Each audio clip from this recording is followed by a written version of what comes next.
In three, two, one. What's going on, folks? Welcome to 34 Questions. I'm your host, 34, and tonight I have a very special guest. Dianne Bilyak is in the building. How you doing, Dianne? I'm doing great, thank you. Thank you for joining me. Thank you for being open to sharing your story and just going through this interview. I know it's not easy for everyone, so I definitely appreciate your time and openness. For the folks out there who are unfamiliar with the flow of the show, we do some intro questions, some warm-up questions just to set the tone. I threw in a couple icebreakers as well, just for a little fun. And then after that, we jump into the interview where you choose a number between 1 and 34. Sound good to you, Dianne? Sounds great. Thank you for having me. Absolutely. Well, this is our first time meeting. My very first question for you is, how have you been? It's been, tumultuous times right now, right? You've been doing good. You've been doing great. How you been? Well, I've had my mother got cancer in September during COVID, and she already couldn't really do very much. So that's been very hard, and chemo. So we're just doing radiation now. And then my sister has Down syndrome. She's in a group home, and she was in lockdown for a long time. But now she's gone back to her day program, and she seems pretty happy. So that took up a lot of my COVID experience.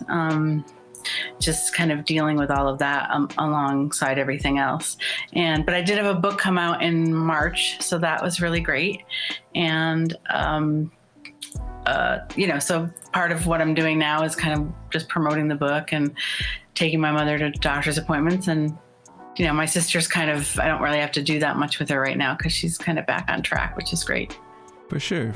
Well, I'm sorry about the bad news, but I'm happy to hear about the good news. Can you tell me more about that book? What was that about? Yeah. So so it's about my sister and my family, and mostly our relationship. So it's like a very long time writing it and a long time living it. Because we were very close when we were young, and then it was harder as we got older, because she lived in her own spaces and I lived in mine. And then after my father passed away, I was kind of like, life is short. He was 66. And I thought, I really should kind of rebuild my relationship with her or try to be part of her life more, mostly because for me and for most siblings with brother or sister with a disability, it will sort of fall to us to be the caretaker eventually.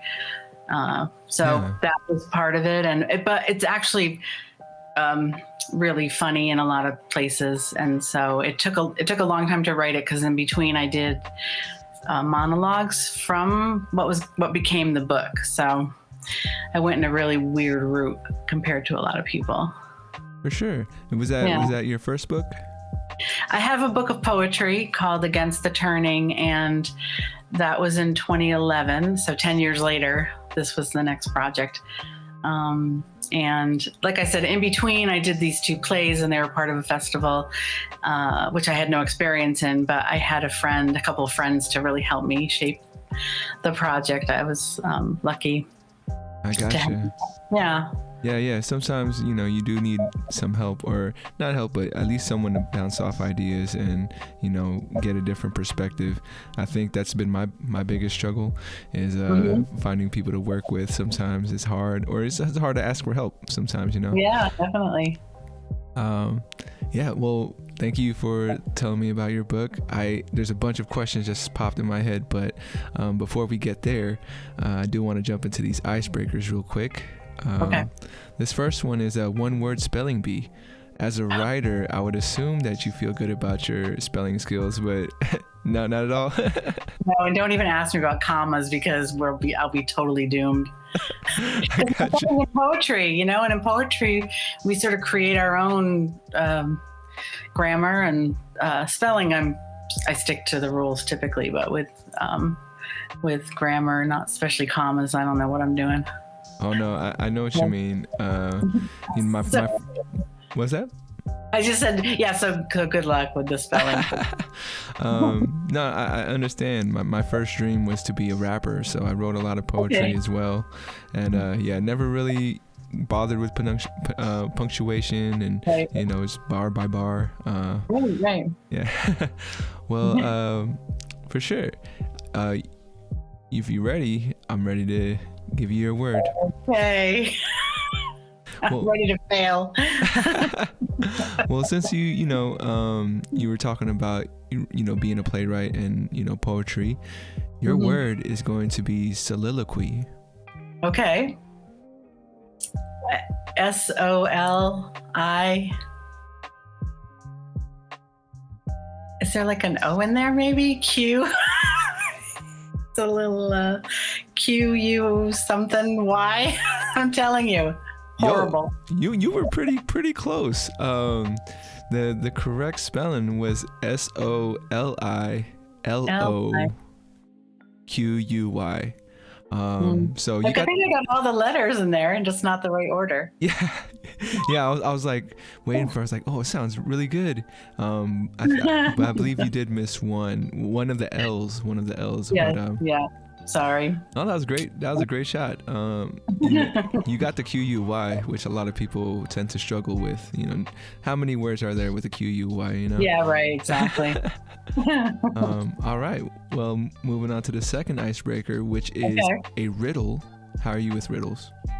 Horrible. Or I even have a line in the book that says, I don't like, yeah, I can't remember it right now, but it's something about how bad I am at riddles. And then when I get the answer, I'm just like, of course, there you go. So easy. I gotcha. Well, hopefully this one doesn't, confuse you too much, but your riddle is going to be, I am an odd number. You take away a letter and I become even. What am I? What number am I? I'll say that one more time. I am an odd number. Take away a letter and I become even. What number am I?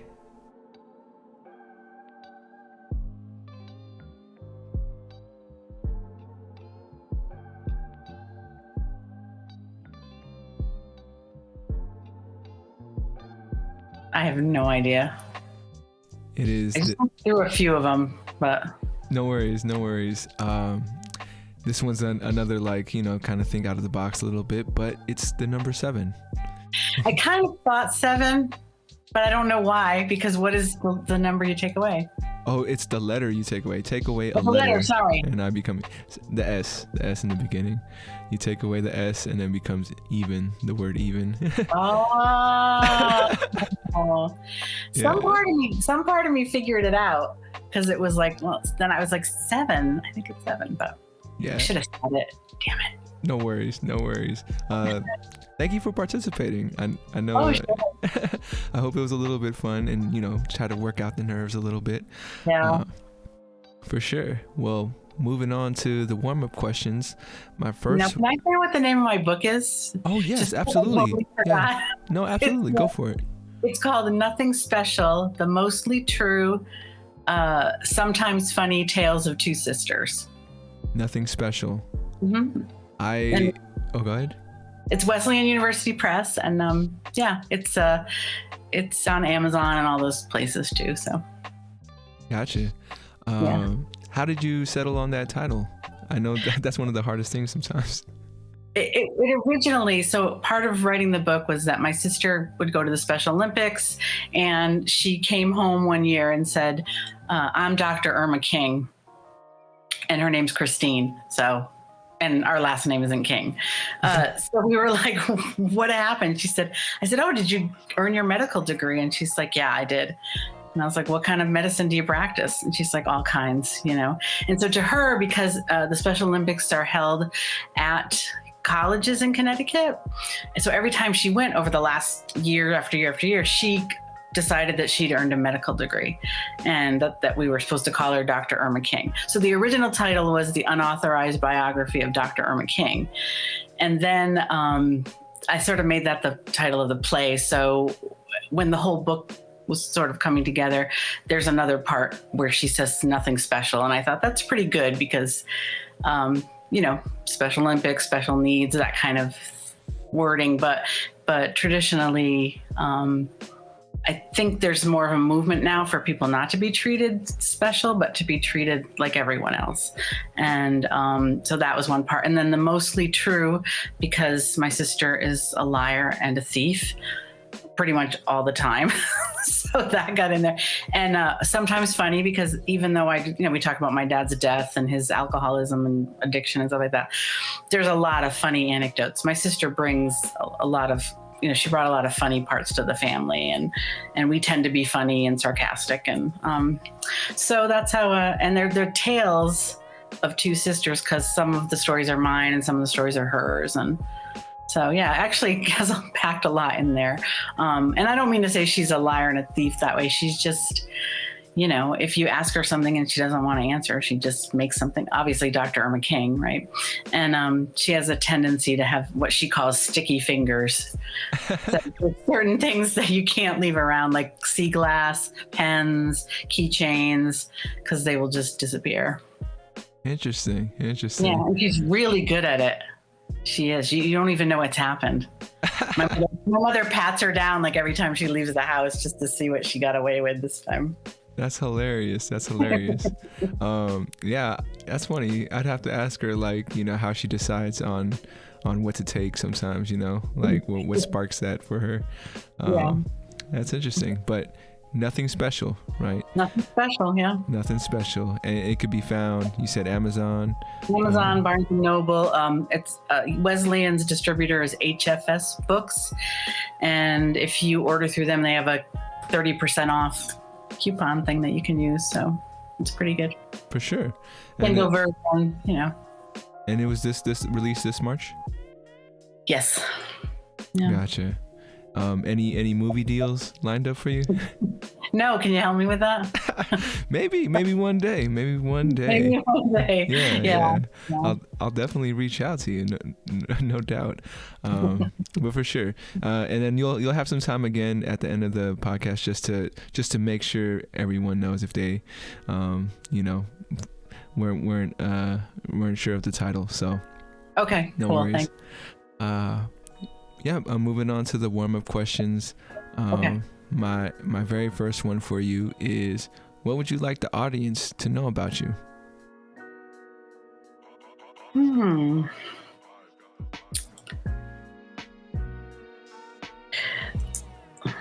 That it was really hard to write the book. It just took a long time, and it started off kind of angry, filled with self-pity, that kind of thing. And then the more I worked on it, the more I could integrate that stuff and accept it and I worked through a lot of things by writing the book. That was part of why it took so long. So I think that this wasn't something for me that was set up in my life, to write and to do those things. I would work on it on the side and do stuff, but it wasn't encouraged. I didn't come from a literary family. I went to state schools for a long time and took classes with people there, once in a while, but I didn't have really an intention of doing this particular kind of book. And so that if anybody really, wants to work through their stuff, I thought it was kind of a good way to do it. Yeah, absolutely. Go ahead. Yeah. Because if everything's outside, and then you have to read it to yourself and look at it, and you have to really see who you are in ways that sometimes are not pleasant. I 100% agree. Because actually recently during COVID too, I had this idea of trying to write down every memory I've ever had. In my family, there's like this thing with Alzheimer's and dementia. So for me, I was like, maybe I should just write these things down now. Which was interesting exercise because, I did write a lot of stuff that I felt like I've been carrying for a long time. And then after I was able, like you said, seeing it, reading out loud to yourself, it was like very kind of therapeutic and kind of like, I'm finally letting this go, or like it's out of my mind and onto this page. I don't know if that was a similar experience for you, but. Yeah, definitely. Yeah, because it's sometimes when you're just talking to other people, you're repeating the same stories, and here's this chance to edit it and shape it, not to necessarily. I mean, I don't come off that well in the book, and a lot of times I'm sure there's people who read it who think like, oh God, shut up about that, or, I mean, like. I mean, I had certain privileges growing up and things, but the day-to-day part of it, when you're just little and you don't have a car and you don't have, we didn't have like cell phones or anything like that. I would just read books and kind of hide from everybody. But so that's, I think that's a challenge. Like how much of that stuff do you share? And because I don't know. There's a lot of fear about memoirs. Like, oh, how much am I showing? And I'm not anybody, I'm just a person writing a book about my life up to this point. So I don't know. Then you're so sick of it, honestly. After 10 years, it's like, I don't care anymore. Whatever. Hate me, like me, set the thing on fire for all I care. I'm just so sick of, thinking about this stuff. So that was good. No, for sure. So you've been working on this book for 10 years? Well, because the plays were in the middle. So I started seriously working on it probably in like 2014. And I met the editor who published the book. And she was amazing, Susanna at Wesleyan University Press. And everyone who works there is amazing, like the way they've helped support the project and work on it. So I had a little bit of a different experience that way. Where it wasn't a given that they were going to accept it, but she kind of mentored me and through the process. And every few months I'd just send her more pages or send her different things. And so that was a real gift from her. For sure. No doubt. Yeah. My second question for you in the warm-up is, if someone were to pay you a tribute, how would you like to be honored? So if I was going to tell myself today I'm going to do something in the honor of Dianne, what sort of act could I do in your honor? Well, I'd want it to be really big. For sure. Like, huge. Okay. And I guess just the writing, maybe have people read from some of the writing that I've done and then tell, funny stories. Sometimes I'm surprised my friends from college or whatever will remind me of things I've done in the past. I'm like, I did that. And I don't drink. I didn't even drink or anything. These are just things I did. Like I changed my name to Dianne the Great for a while. Like my sister, Dr. Irma King, like we have this habit. And things like that. Like, and people will tell me that stuff. And I'm like, oh yeah, that's right. That's kind of embarrassing.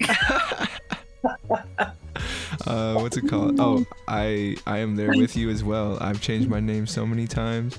My friends get tired of it. They're like, oh, what are you gonna go by now? But embarrassment is kind of, I like the quote, embarrassment is the price of admission. Good one. Yeah. So I like it. Yeah, I like you only young once, but you can be immature forever. I like that one too. Yeah. That was your own personal one right there? No, I got it from a movie. The movie was like Mahogany, if you can imagine, with Diana Ross and snap. Yeah, like a long time ago. Yeah. I got you. It was great. I'm gonna have to check that one out. I'll check that one out. But now we know. Now we know what to do in your honor.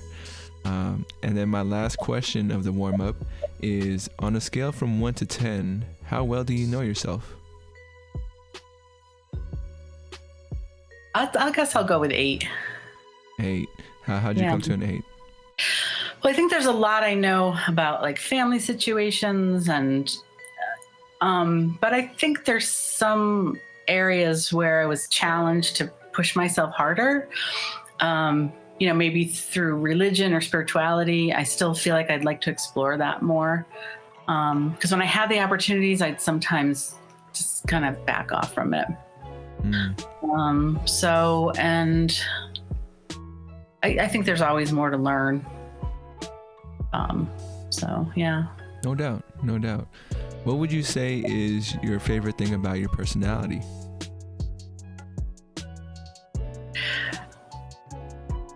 mean, I think I'm funny. I mean, so I guess that. Yeah, that's a very important skill, to make yourself laugh, you know, especially in the times when it's hard to. Go ahead. Yeah, no, when I do readings, I tend to laugh at my own jokes. So. Pretty bad.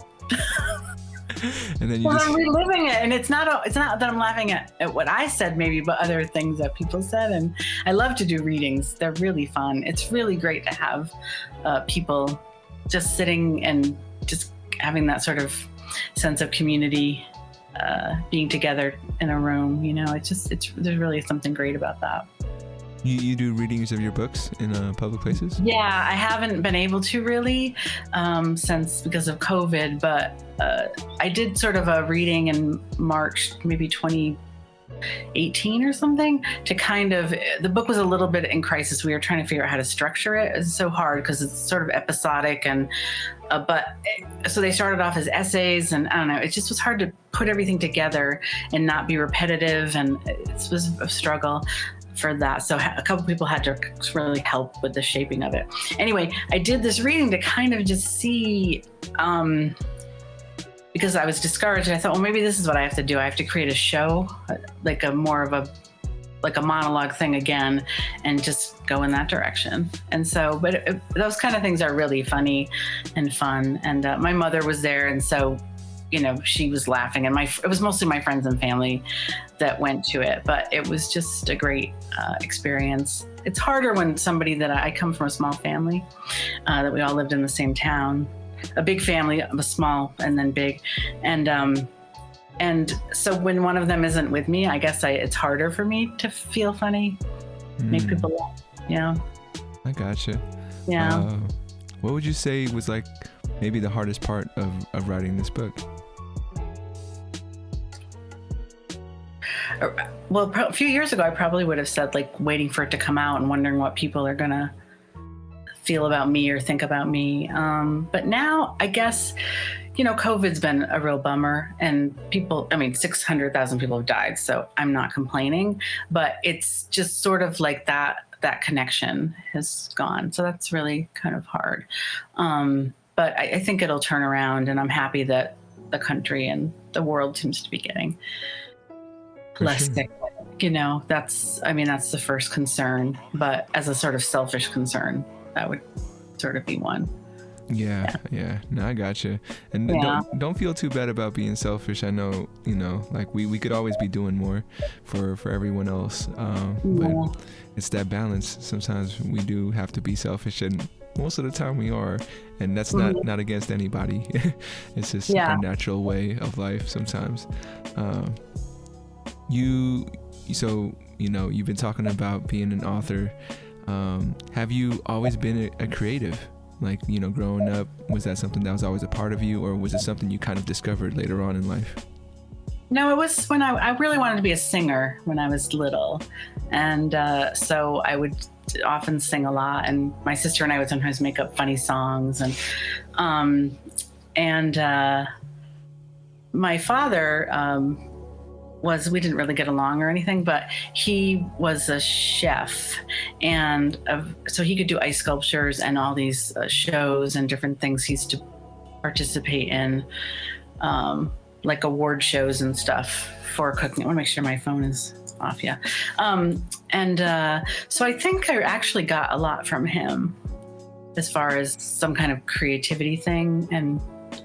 But yeah, pretty much. But I wasn't formally, you know, I didn't take piano lessons. I didn't take dance. I didn't take writing classes. I didn't do art classes. I didn't do anything like that. In fact, in singing classes, because I went to Catholic school, I would get a bad grade because I didn't do well in school. So they would just sort of say, you know, we're going to give her a bad mark, probably because I was singing too loudly or something. but I would just get like satisfactory. And this girl who I know is totally tone deaf, she would get a really good, like outstanding in singing. And I thought it was, can I swear? Yeah, absolutely. I thought it was total bullshit, you know, because she's such a good student. And it was like they were giving her this grade. And then when we got to high school or in the musical, she never got picked for anything because she sucked, you know. So that's my bitter story from second grade. We all have one. We all have one for second grade. What inspired you to sing? Was it like a certain song or a certain, certain person? I don't know. My cousins said I guess it was one of the things we did when we were young. Yeah, we listened to music, and my mom was always great about letting us play whatever we wanted to play on the radio. And my Uncle Gordon has a really great voice. So we used to go to church, and maybe he would sing or something. I just really loved it. It just flowed out naturally. Yeah, huh? I just really did. And when I have done some singing or performing or whatever, I get so nervous. My lip shakes. It's just not. It's very. I do it every now and then, but I get really freaked out about the whole thing. I feel really exposed because you're just up there. Yeah, good singing comes from with a lot of emotion and passion too, right? So it's kind of like you got to expose yourself in a certain way to really have that performance. I've been terrible at like stage fright and whatnot. I shake too. It's not just my lip. It's like my whole body just doing this. But it's scary though. It is, especially if you're not used to it and you don't do it enough. But yeah, so I guess at that point, like just relating to this podcast, in the very beginning, I was probably super nervous with people I didn't know coming on. But now, it's repetition, it gets a lot easier. That's good. You're doing a great job. Thank you. Appreciate that. All right. Well, we made it to the main portion of the interview where you start choosing numbers. Okay. There are 3 levels: in easy, medium, hard. You can start off easy if you'd like, and progressively move down. But yeah, go ahead and throw me your first number. Well, 14 is my favorite number, so I'll go with that one. And would you like to start easy or? I don't care. Whatever you want. Don't care? All right. Well, let's get into the hard stuff. Number 14 is, how could you be kinder to yourself? Well, I think that most females, unfortunately, are, not most, I don't know. I know quite a few, about our bodies, just say awful things about the way we look, and it starts probably around middle school, and it just never really seems to end. And I wish I could get over that somehow. And I get so angry with myself because not only am I judging myself so often, but I judge other people, for their sort of flaws. And I'll hear myself, and I'll be walking or somewhere, and I'll think this awful thought, and I'm like, why would you think that? It's just really bad. So here I'm being mean to myself again, but maybe if I could find a way to be kinder about my own flaws or whatever, or my own natural state of my body at this point in my life, right? That maybe that I could somehow transfer that to other people, or not even think about it. Why should I even be thinking about it, first of all? Not my job, So that's one big way. That's kind of stereotypical, I believe. And this whole thing with my mother has been really, really difficult. Not just because she's sick, but because she can be really difficult as a person. And I'm just starting now to be better about that, like accepting some of the fact that my fears about her dying and her being sick are sometimes why I react the way I do, maybe a little more angry than some people would, frustrated. It's like this defense and this distraction. And so I'm actually supposed to be like working on seeing her as a younger person and kind of dealing with that. And so I had her the other day, I printed out a little picture of her as a probably a 4-year-old, and I had her like put it on her shirt so I could kind of relate to her in a different way, because it's scary. They lose their hair, and it's she's been very frail, getting all these bruises, and it's so I think my reaction to it the fear and the sort of anger almost at her being frail. For sure. Yeah. I would just like to remind you that don't be too hard on yourself. I think everyone's doing the best they can with what they have and where they're at. I mean, for me, I still currently stay with my folks now, and I'm an only child, so it's like a gift and a curse for some people, depending on how you view it.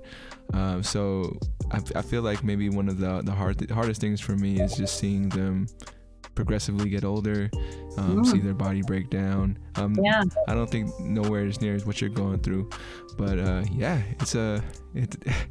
it is not a great feeling to see the people who were so strong in your life kind of, you become the person in their life to kind of take care of them,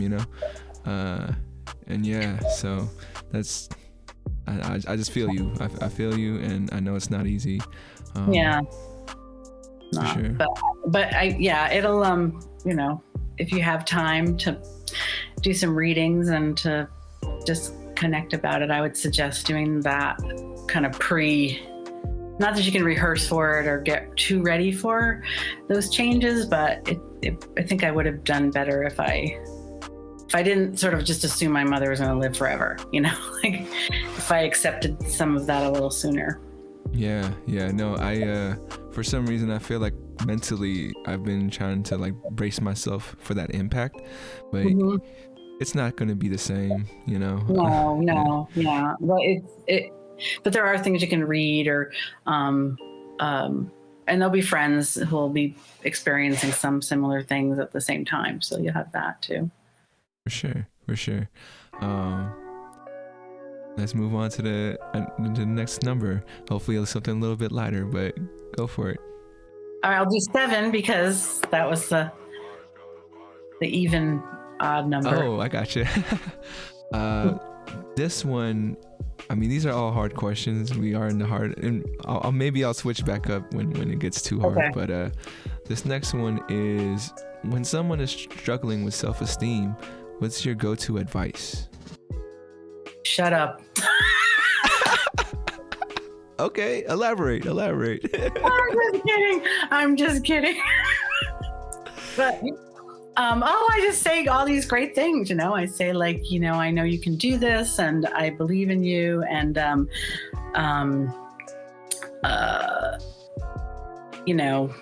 just I usually, I took a class once. It was called narrative therapy. And one of the things they talked about was, it sounds really kind of cheesy, but these sparkling moments. And if you can get the person to remember or remind them, if you really know them well, you say, remember the time that you started that job and you were really nervous and you got through it and then you loved it, to try to get them to be back in a place where they saw themselves as being successful, and they saw that, yes, it was difficult at first, but they overcame it, and there's no reason why that couldn't happen again.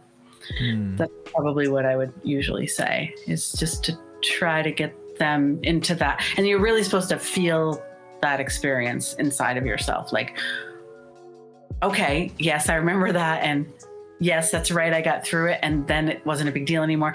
And have them work and, get those feelings back inside themselves to approach the new thing that they might be afraid of, or they're feeling that they can't handle from the self-esteem issue. For sure. And shut up isn't bad advice either. Depending on who you're asking, maybe you know your audience and they need that tough love or whatever. But I know for me, shut up would work. I'll tell you that. No, oh, when you're having a bad day, call me and I'll tell you to shut up. Maybe that's what I'll need. I'll need. But earlier you had mentioned like you had said stereotypes, and I apologize for not remembering exactly what you had mentioned, but I did want to ask you about living with your sister with Down syndrome. What would you say is one of the stereotypes that are false about being in the family, or being raised with your sister with Down syndrome, if there are any? Okay. Early on, when we were young, people would say things like, if I didn't if they didn't know me and they met me for the first time and I'd say that, they'd say, "Oh, I'm so sorry about my sister," because it was a disability or whatever, and they didn't really know what it was or understood it. Now that there's an inclusion or mainstreaming in schools and even television shows and stuff with people, I think that it's actually changed in sort of almost a bad direction, where there's literally a magazine for parents who have a child with Down syndrome called Special Miracles.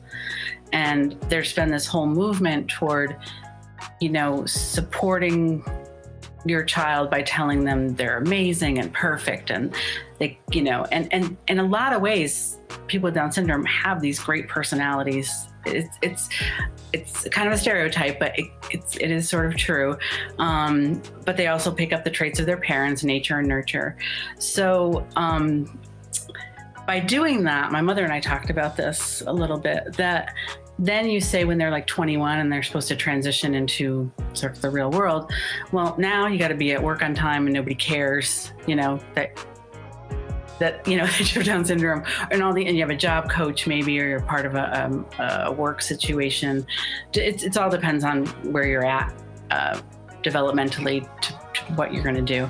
And so, you're a special miracle until you enter the real world, and then sometimes people don't care about that stuff. And all the people in high school have gone on to college, and so it's not something that I figured out, but I would say that it's something that parents should think about a little bit more and understand that the real goal is for anybody is to figure out what you're able to do and hopefully try to do that. And so this idea, like, you can do anything you want, none of us can. I mean, that's just not true. It's not a truism for anybody in life that we can all do whatever we want, or we're capable of doing anything that we want to do.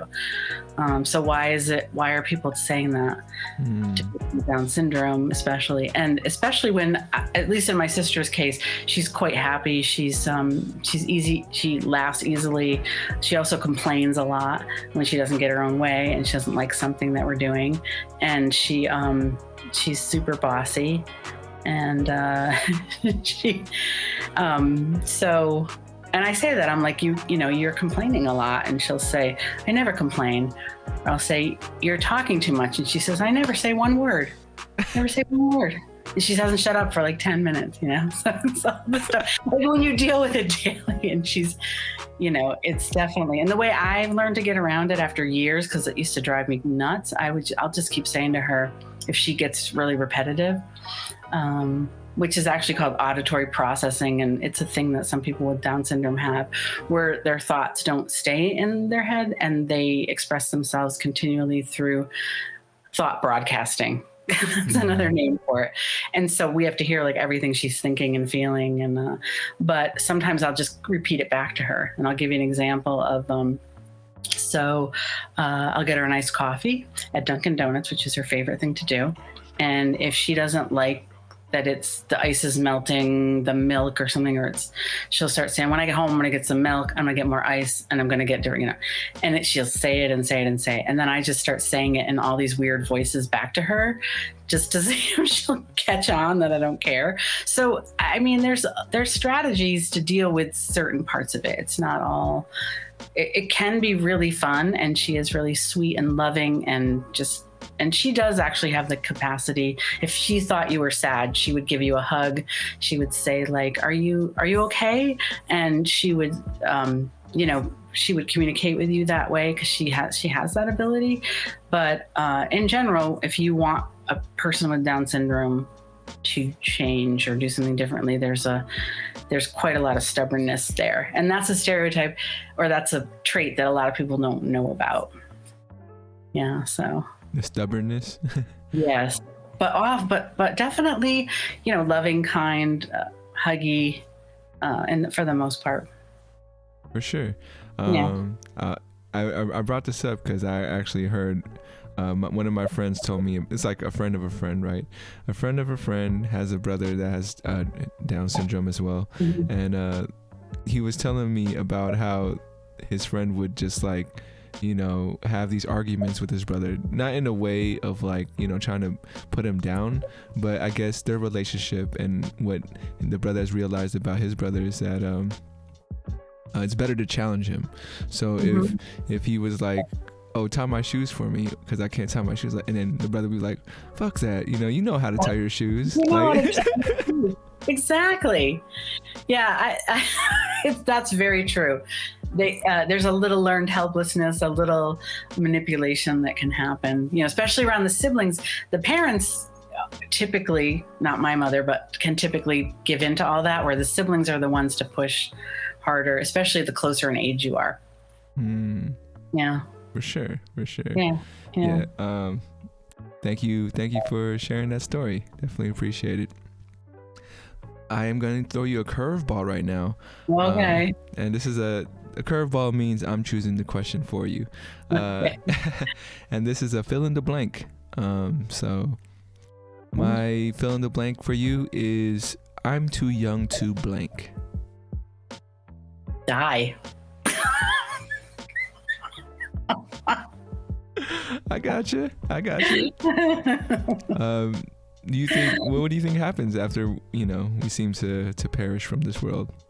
I'm working on it. I haven't quite figured that out yet. But the one thing I think I've figured out was that whatever it is, I'm using the word think because it's just my opinion. I don't know if our human brains, minds can fathom something like that. And I don't know if the world is waiting. Like I say, there's a thermometer can tell temperature, but it can't do a lot of other things. I don't think we have a tool yet, whether it's within us or outside of us, that can really answer that question and really know for sure. So I say it's fine to believe in something other than this, and it's fine to not believe, because either way, besides near-death experiences, which seem to indicate that there might be something after this, I don't really know. Gotcha. And yeah. I know you had mentioned earlier about still trying to figure it out, and would you consider yourself religious or spiritual, if there's any difference between those two for you? I grew up Catholic, and I do go through this whole thing in the book, by the way. So it's sort of because I went to a divinity school at like 36 or 37. And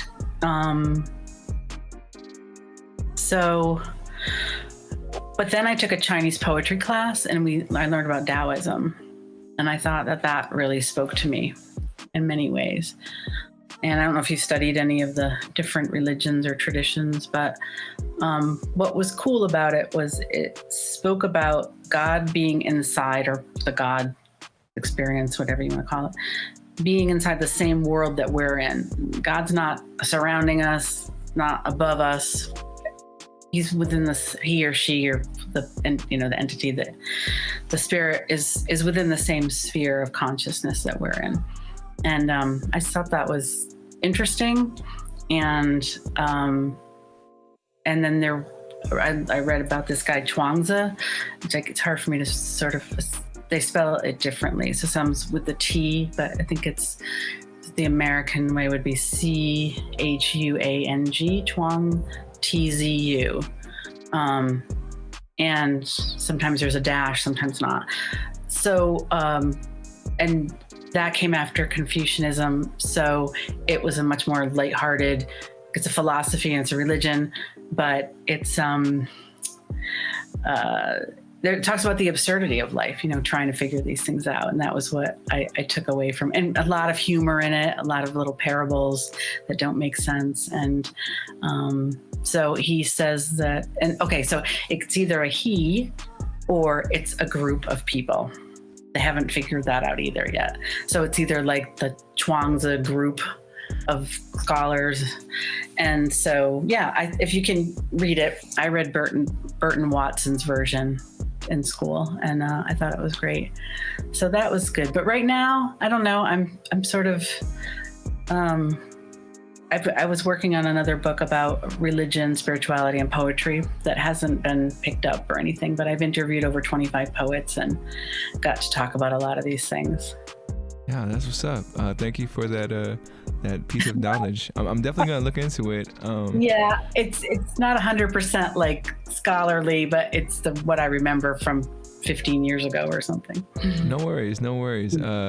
I've been called a self-theorizing theologian. So I remember I was like, what's that mean? And they're like, basically you take pieces of everything and you're creating your own, version of it. Etymology, Yeah. Which, I think I agree with that. Because like you said, there's just certain things and certain beliefs that kind of speak to you, right? And it just seems to make sense for whatever reason. My shrine in my house, I have a little bit of every religion, they're on the same team kind of feeling. That's how I like to kind of think of it. But yeah. I'd like to ask this question of everyone. Did you grow up in a particular tradition? Catholic. You're another Catholic. Yes. You're laughing. We're out here. What you say? Sorry. No wonder you're laughing at all my dumb jokes. Oh, I went to Catholic school as well, K through 8. Wow. Yeah. It was. Religion class, we had masses. Yeah, it's so oppressive. You get a sense of humor. The irreverence in the Catholic school education is the best. You got to read my book because it's just talks about all that Catholic stuff. I'm going to. I can send you a copy. Let me pay for it. I want to support, the artist as well. But if you could sign it for me, that'd be great. All right. K through 8, did the choir.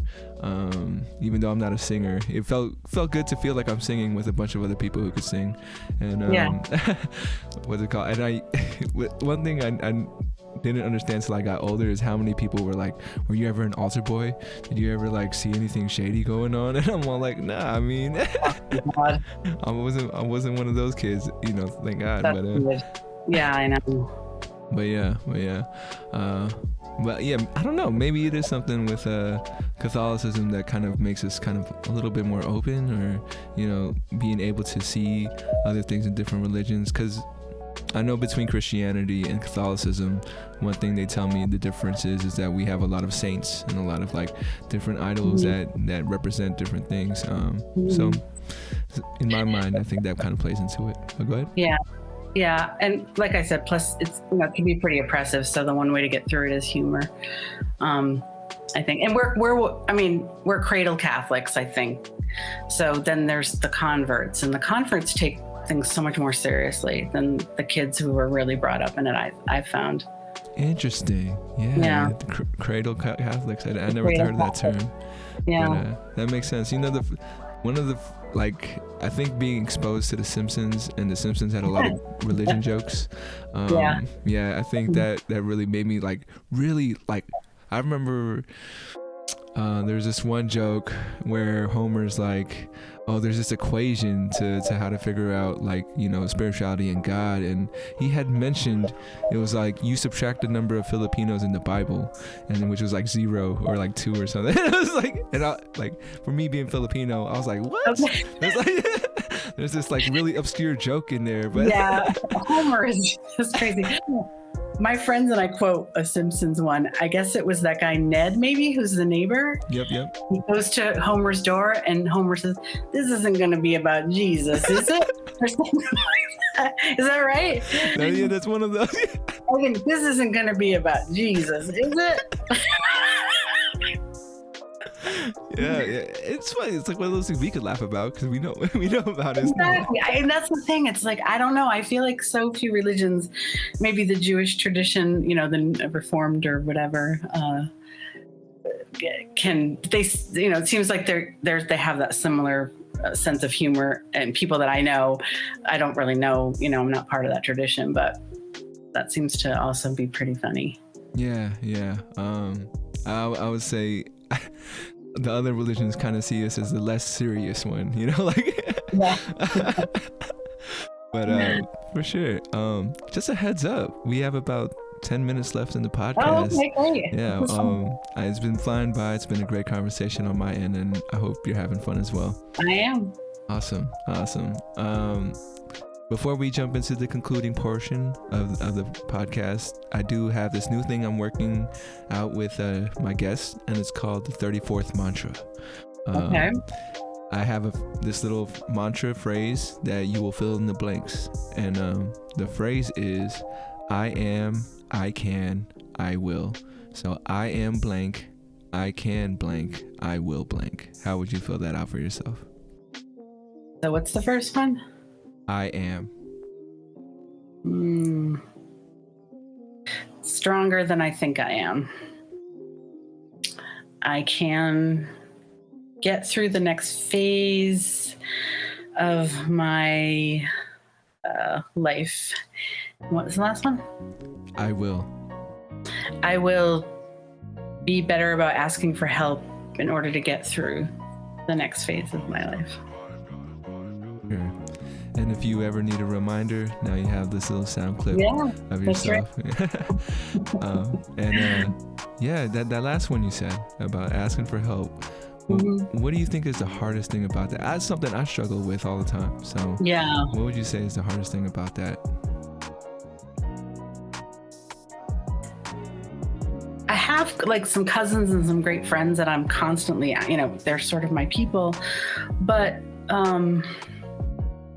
even with that, I just think like, oh, they don't, I can't believe I had to ask them for more stuff here. And this is really just because my mother's going through, and my sister has been going through so much, and myself dealing with them, so I've been throwing myself sort of in. So when people ask me how I am, I started off even tonight talking about them, which that's a new thing for me. And so I've had to ask people for more things, and it's the struggle, I guess, is just I'm really independent, and I really am. I normally figure out how to do stuff myself because I didn't have a lot of people to depend on in my immediate family. I was sort of the responsible one, sort of other parent.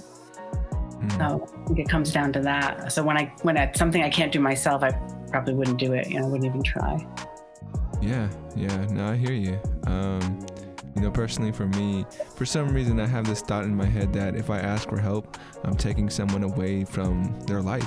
Like, it's like, oh yeah, right. Take your time and effort and energy because I need this help. And I don't know, for me, it feels weird, but I have to like kind of try to remind myself that maybe that's what they want to do. They want to be there for me, or, they want to give that time and energy, but it is a weird thing.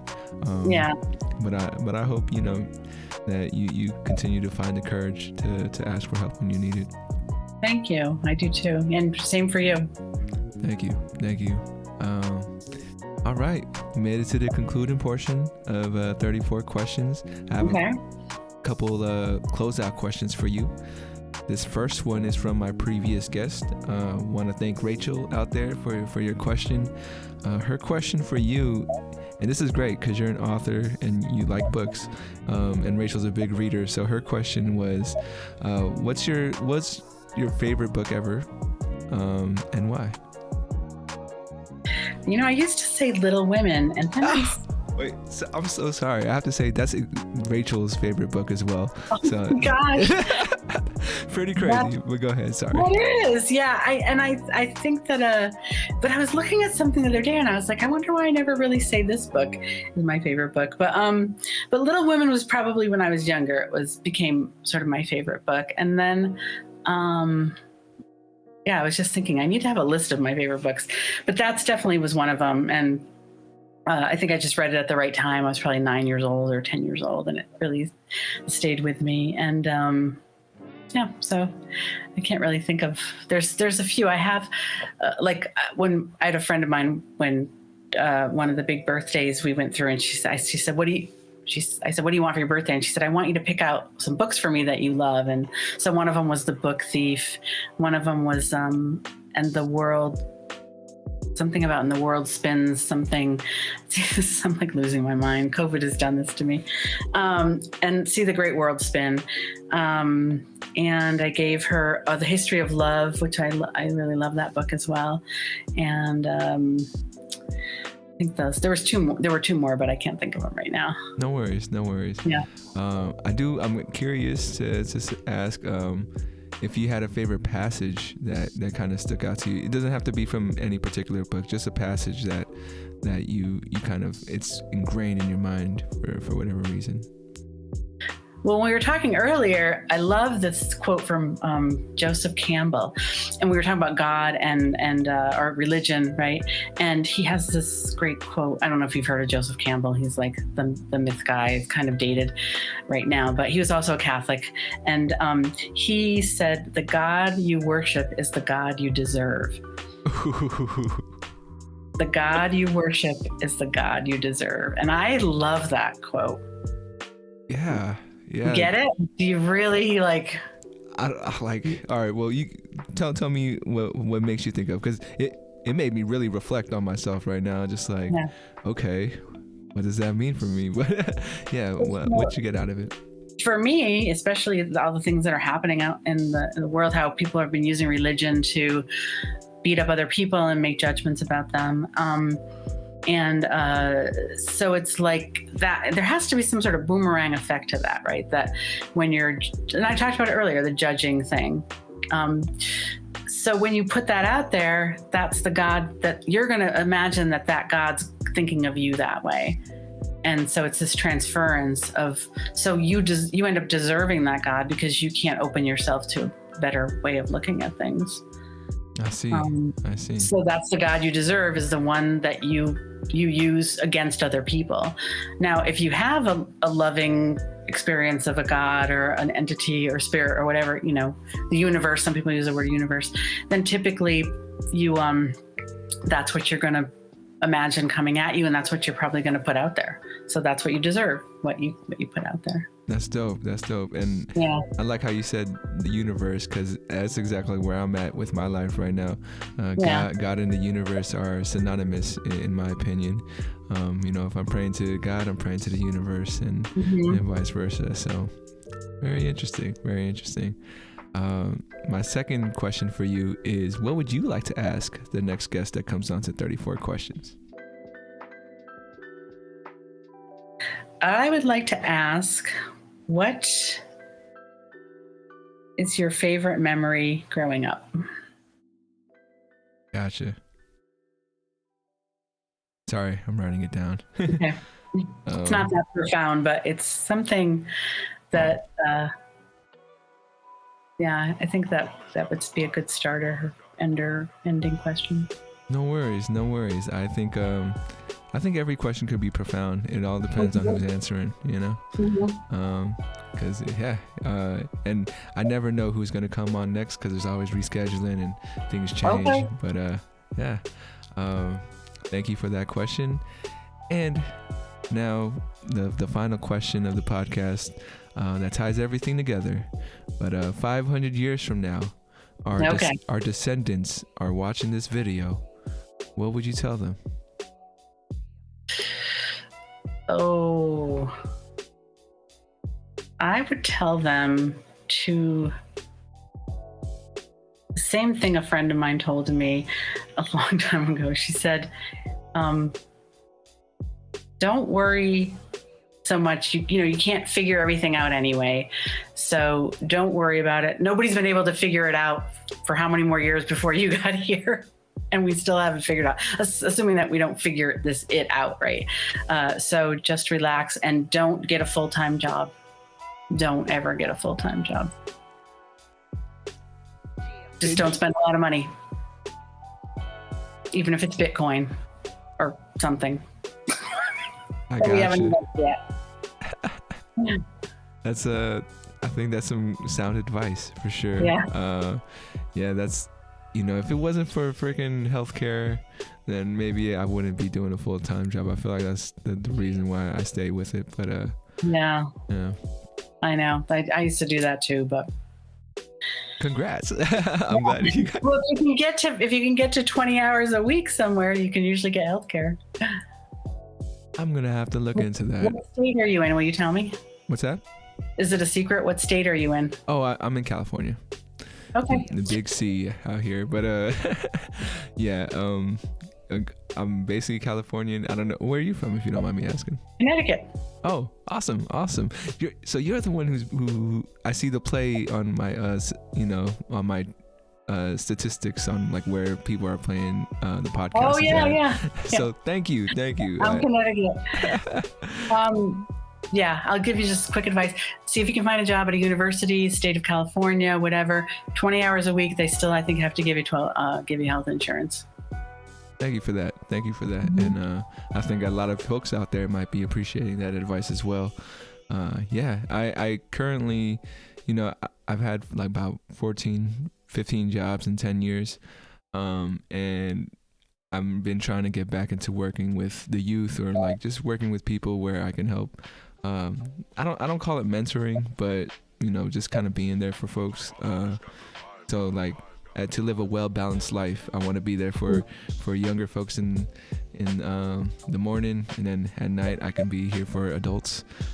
So yeah, that's my life goal right now. But yeah. Look, I believe in you. What was I supposed to say for the self-esteem stuff? When was the last time you felt that way, and can you get there again? Yeah, you are exactly right. That's what I'm trying to do, to be honest. Good. Excellent.